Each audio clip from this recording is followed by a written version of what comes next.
Paix et joie. Voilà. Nous arrivons à la fin de notre cheminement sur le mystère de l'incarnation. C'est dimanche 10 janvier et allons fêter le baptême du Seigneur qui marque la fin du mystère de l'incarnation, en même temps aussi la fin de la période de Noël. Et nous allons par la suite démarrer le temps ordinaire qui va durer pendant 5 semaines jusqu'au 17 février. Et donc pendant ces 5 semaines, nous allons rentrer dans le temps ordinaire. Alors il serait peut-être bon de relire un peu les passages, que sont les passages qui ont marqué ces temps du mystère de l'incarnation. Alors d'une manière générale, avant Noël, pour la première lecture, en fait nous avons beaucoup lu Isaïe. Alors je vous donne quelques références de ce qu'on a lu comme Isaïe, et vous pourrez relire de temps en temps pour vous rafraîchir un peu la mémoire. Nous avons lu Isaïe 11, 1 à 10, Isaïe 7, 10 à 14, Isaïe 9, 1 à 6, Isaïe 62, 1 à 12, Isaïe 52, 7 à 10, Isaïe 35, 1 à 10, Isaïe 61, 1 à 11, et puis nous avons lu aussi Isaïe 40 à partir du verset 3 et suivant. Donc d'une manière générale, voilà ce que nous avons lu. Alors, c'était au niveau de la première lecture pendant le temps de l'Avent. Par contre, après Noël, nous avons lu la première lettre de Jean. Donc jusqu'à l'Épiphanie, jusqu'au baptême du Seigneur, nous avons lu la première épître de Jean, en première lecture. Maintenant, regardons un peu ce que nous avons lu pendant le temps de l'Avent en ce qui concerne les évangiles. Alors, n'oublions pas que nous avons le cycle des 3 années. Cette année, c'était l'année B avec Marc. Donc, le premier dimanche, qui était le dimanche de l'Avent, où on nous demande de veiller. Pour ne pas être surpris, nous avons lu Marc chapitre 13, versets 37, 33, 37. Pour l'année A, on lit Matthieu 24, 37, 44 et Luc 21, 25 à 36 pour l'année C. Pour le deuxième dimanche de l'Avent, alors ça c'est l'entrée de Jean-Baptiste, qui est le précurseur.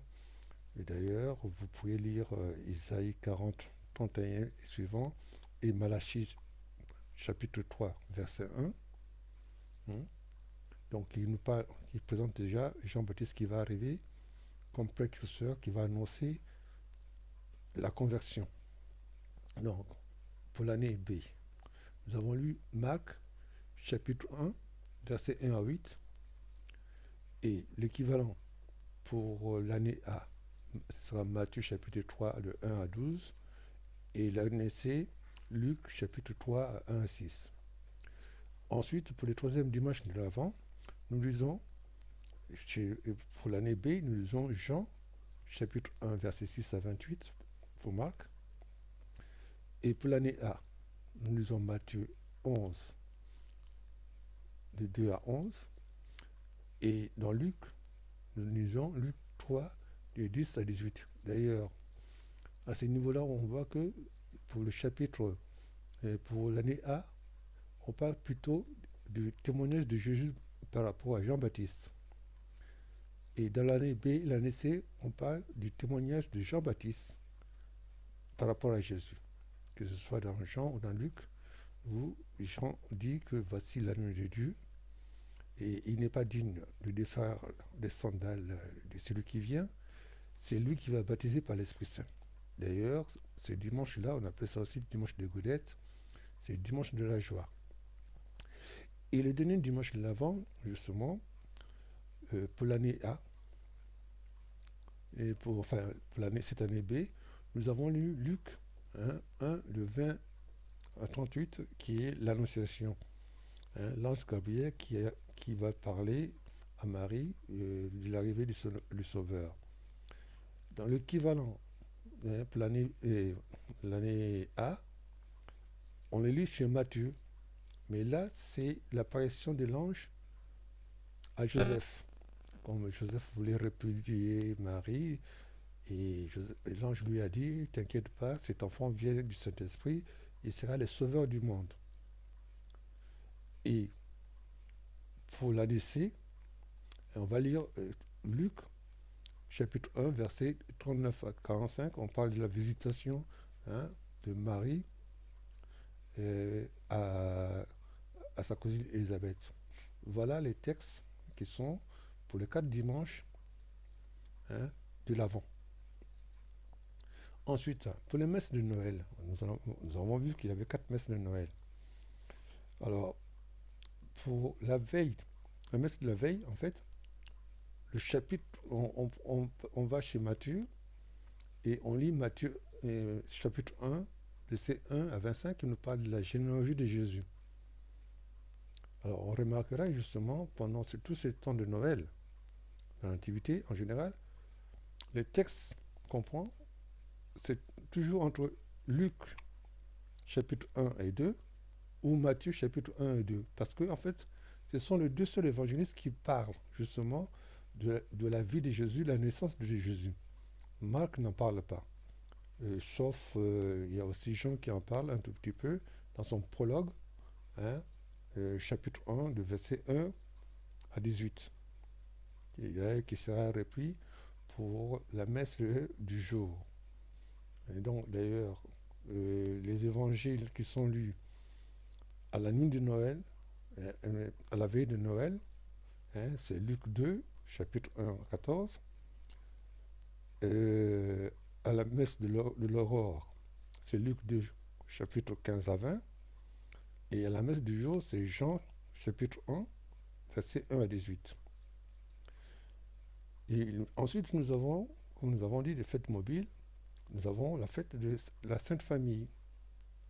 Alors là, pour l'année B, nous lisons Luc 2, chapitre 22 hein, à 40.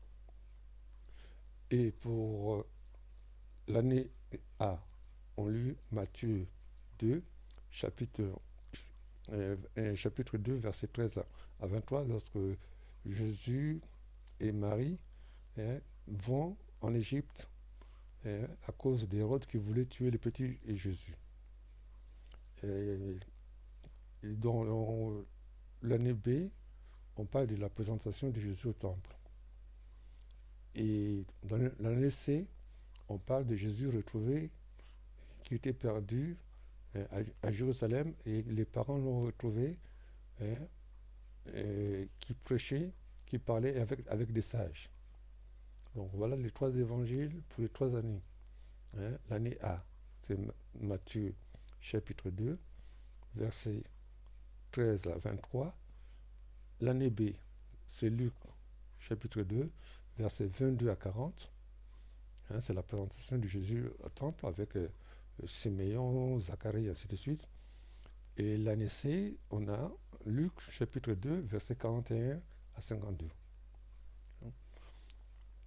Alors, pour la fête mobile, la fête du 1er janvier, nous avons Luc chapitre 2, versets 16 à 21. Et là aussi, c'est toujours Luc. Hein. On voit que c'est Luc 1 et Luc 2, ou bien Matthieu 1, Matthieu 2, qui est utilisé pendant ces temps de Noël, parce qu'en fait, ce sont les 2 évangélistes qui parlent de l'arrivée de Jésus et de sa naissance. Ensuite, nous avons l'Épiphanie. Alors l'Épiphanie, c'est le roi mage. L'évangile, ça sera sur Matthieu, parce qu'il n'y a que Matthieu qui en parle, le roi mage. Donc on va utiliser Matthieu chapitre 2, versets 1 à 12. Et puis nous avons le baptême du Seigneur. Et le baptême du Seigneur, en fait, les 3 évangélistes nous en parlent. Donc nous avons Marc, c'est Marc chapitre 1, verset 6 à 11, pour l'année B.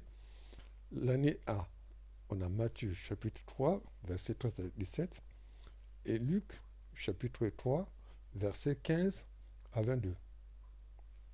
Alors, donc, pour les premières lectures, pendant la période après Noël jusqu'à l'Épiphanie, jusqu'au baptême du Seigneur, hein, nous aurons la première épître de Jean. Voilà en ce qui concerne plus ou moins les lectures, les principaux passages que nous avons eu à lire pendant ce temps de ministère de l'incarnation. Alors maintenant, nous allons rentrer dans les temps ordinaires. Alors, déjà, il faut dire que nous sommes dans l'année B. Ça veut dire que tous les dimanches, hein, nous aurons l'évangile selon Marc, sauf le deuxième dimanche qui est l'évangile, on aura l'évangile de Jean. Alors là-dessus aussi, on va voir l'année A, l'année paire ou impaire. C'est à partir du temps ordinaire que nous avons, ou les années paires ou impaires. Pendant les 4 premières semaines, hein, nous aurons en première lecture la lettre des Hébreux. La lettre des Hébreux. Alors, il ne faut pas oublier que chaque année, quelle que soit l'année, pendant les temps ordinaires, pendant les 10 premières semaines, hein, en semaine, on lit Marc. Donc cette année, on aura et les dimanches et la semaine, on va lire Marc. Voilà. Et puis à partir de la 4e semaine, ou la 5e semaine, en première lecture, nous allons lire Genèse. Alors, je reprends.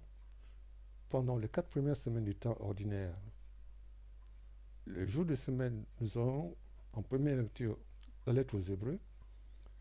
À partir de la 5e semaine, hein, nous aurons comme lecture, en première lecture, le livre de Genèse. Voilà.